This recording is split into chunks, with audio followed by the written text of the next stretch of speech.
This is the biggest mistake that nice guys and guys with low confidence make when looking at confident men and wondering why they don't get the results that they get. And I remember this growing up.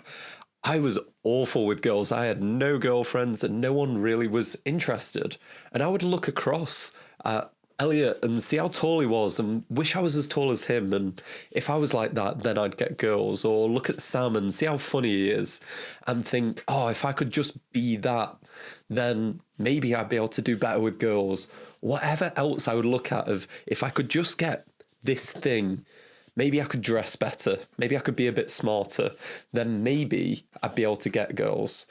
And guys, and myself included, spend so much money in pursuit of the thing that will be the thing that will change them, the thing that will allow them to suddenly be able to get a girl. And what actually is causing this, funnily enough, the biggest mistake that nice guys and low confidence men make is assuming that it is the confident men that have something that they don't, when in actuality, it's the reverse. Low confidence and nice guys have something that confident men don't. It's that I had a bunch of insecurity, a bunch of shame, and a bunch of neediness. So it isn't a matter of going out into the world thinking they've got something that I've not. It's clearing all that clutter that has been built up around who you are, because more often than not, what is happening in an interaction with a girl, if you're a nice guy, is that you're bringing a persona to that interaction. It isn't really you because you're ashamed of who you are. All you do is seek validation from others, and the majority of your personality and the majority of who you are, unfortunately, probably has nothing to do with you. 95% of your personality is likely just the things that you thought would give you validation within the groups that you were in. And this is the biggest problem. Because underneath everything, people want a relationship with someone who's real. They don't want a fake friend who's just out for validation.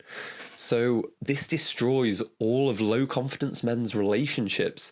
And that means that in order to get some level of success, we have to try and strip back down. And this is a pretty difficult task because I found a way out of this.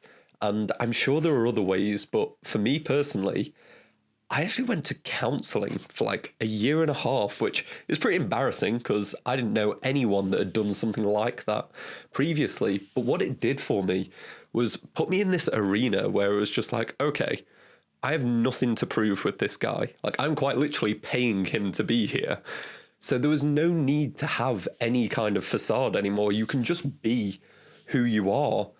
And we got on super well, and I built this amazing relationship with this guy, and it made me never want to turn back to a relationship ever again where I didn't feel like it was me who was truly in it. Because the feeling you get when someone knows who you really are and you still have that close bond is more powerful than any drug. And this is the method that I've shown now to many of the guys that I work with, that if you can have one relationship in your life where you don't feel like you're having to compromise what you like and who you are to such a degree that it's not even really you in the interaction anymore. It's the husk of you. You're this tiny little burning ember at the bottom of all of this person that you're putting into the world. It's never going to work. You need that one person, establish that real relationship, and then you can start to expand it out into the world and see how satisfying it is and see how much better fundamentally your relationships get, because it isn't to do with a lack of something that you have. You have everything there already. It's just poor marketing by yourself because you're hiding away who you really are, your quirky interests. Like, human beings are the funkiest things and the craziest creatures in the universe. And to think that you're boring or you're not interesting is just because you're not expressing yourself properly. So if you're looking for the biggest mistake that nice guys make, it is falling into this assumption that there is something out there. If I could just buy this course, do this thing, then suddenly I'd be fine and I'd be fixed. When in reality, you just need to find someone you can trust and have an honest relationship with to find a way to express who you really are.